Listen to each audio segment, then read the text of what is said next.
Hello friends, welcome back to Lakshmi இல்லம். இன்றைக்கி நம்ம வீடியோவில் சூப்பரான ரெசிபி தாங்க பார்க்க போகிறோம். மேங்கோ சீசன்றதால மேங்கோ மூஸ் எப்படி பண்ணுறதுன்னு பார்க்கலாம். கண்டிப்பாக நீங்களும் ட்ரை பண்ணிவிட்டு கமெண்ட் செக்ஷனில் ஷேர் பண்ணிக்கோங்க. இப்போ வாங்க வீடியோக்குள்ளே போகலாம். மேங்கோ மூஸ் செய்கிறதுக்கு நல்லா திக்கான பாலாக காய்ச்சி எடுத்துக்கோங்க.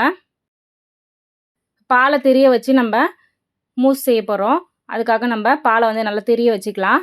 பால் லேசாக ஹீட் ஆகிட்டோன்னே லெமன் ட்ராப்ஸ் ஆட் பண்ணிக்கோங்க. கொஞ்சமாக இதில் லெமன் ட்ராப்ஸ் ஆட் பண்ணிங்கன்னா உங்களுக்கு பால் நல்லா திரிஞ்சு வந்துடும். நல்லா மிக்ஸ் பண்ணி விட்டுக்கோங்க. இப்போ நல்லா மிக்ஸ் பண்ணி விட்டுட்டு பார்த்தீங்கன்னா உங்களுக்கு பால் நல்லா திரிஞ்சு வந்தோன்னே நம்ம இதை எடுத்துடலாம். ரொம்பவே ஈஸியான ரெசிபிங்க. கண்டிப்பாக நீங்களும் ட்ரை பண்ணி பாருங்கள். ஃப்ரெண்ட்ஸ், இந்த சேனல் நீங்கள் இன்னும் சப்ஸ்கிரைப் பண்ணலாம், மறக்காமல் சப்ஸ்கிரைப் பண்ணிக்கோங்க. அப்புறம் பக்கத்தில் இருக்க பெல் ஐக்கானையும் கிளிக் பண்ணிக்கோங்க. பால் நல்லா திரிய வச்சு எடுத்தாச்சு. இதை நம்ம ஃபில்ட்ரு பண்ணி எடுத்துக்கலாம். தண்ணி இல்லாமல் நல்லா ஃபில்ட்ரு பண்ணி எடுத்துக்கோங்க.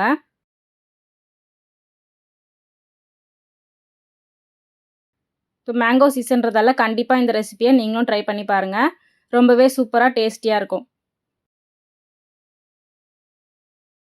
இப்போ நல்லா இதை ஃபில்ட்ரு பண்ணி எடுத்தாச்சு.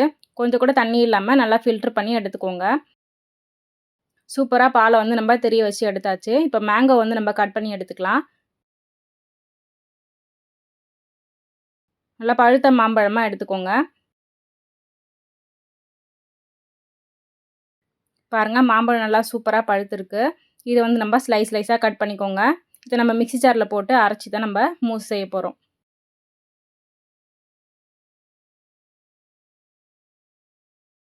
ஃபுல் மாம்பழத்தையும் இது மாதிரி நல்லா ஸ்லைஸ் போட்டு எடுத்துக்கோங்க. எந்த அளவுக்கு நீங்கள் மூஸ் செய்ய போகிறீங்களோ அந்த அளவுக்கு நீங்கள் மாம்பழத்தை ஆட் பண்ணிக்கோங்க. இப்போ இதை மிக்ஸி ஜாரில் போட்டாச்சு. இதை மிக்ஸி ஜாரில் போட்டுட்டு இது கூடவே நம்ம பால் திரிய வச்சு எடுத்து வச்சுருக்கோம் இல்லையா, அதை இதில் ஆட் பண்ணிக்கலாம். ஃப்ரெண்ட்ஸ், இந்த சேனல் நீங்கள் இன்னும் சப்ஸ்கிரைப் பண்ணலாம், மறக்காமல் சப்ஸ்கிரைப் பண்ணிக்கோங்க. அப்படியே பக்கத்தில் இருக்க பெல் ஐக்கானே கிளிக் பண்ணிக்கோங்க. அப்போ தான் நாங்கள் போடுற வீடியோஸ் உங்களுக்கு நோட்டிஃபிகேஷனில் வரும். இப்போ ஸ்வீட்காக ஒரே ஒரு ஸ்பூன் சுகர் ஆட் பண்ணிக்கிறேன். மேங்கோவில் ஆல்ரெடி ஸ்வீட் இருக்கிறதால ஒரே ஒரு ஸ்பூன் சுகர் மட்டும் இதில் ஆட் பண்ணிவிட்டு நல்லா மிக்ஸி ஜாரில் போட்டு அரைச்சி எடுத்துக்கலாம். பாருங்கள், சூப்பராக மூஸ் ரெடி ஆகிடுச்சு. இப்போ இது கூடவே டெக்கரேஷனுக்கு மேங்கோ ஸ்லைஸ் ஆட் பண்ணிக்கலாம். இந்த மேங்கோவோடு சேர்த்து நீங்கள் சாப்பிடும்போது ரொம்பவே டேஸ்டியாக இருக்கும். கண்டிப்பாக நீங்களும் ட்ரை பண்ணி பாருங்கள். இப்போ மேங்கோ ஸ்லைஸை இதில் ஆட் பண்ணிக்கோங்க. பாருங்கள், சூப்பராக மேங்கோ மூஸ் ரெடி ஆகிடுச்சு. கண்டிப்பாக நீங்களும் ட்ரை பண்ணி பாருங்கள். இன்றைக்கி நம்ம வீடியோவில் மேங்கோ மூஸ் எப்படி பண்ணுறதுன்னு பார்த்தோம். நீங்களும் ட்ரை பண்ணிவிட்டு கமெண்ட் செக்ஷனில் ஷேர் பண்ணிக்கோங்க. நம்ம இன்னொரு ரெசிபியோட இன்னொரு வீடியோவில் பார்க்கலாம். தேங்க்ஸ் ஃபார் வாட்சிங்.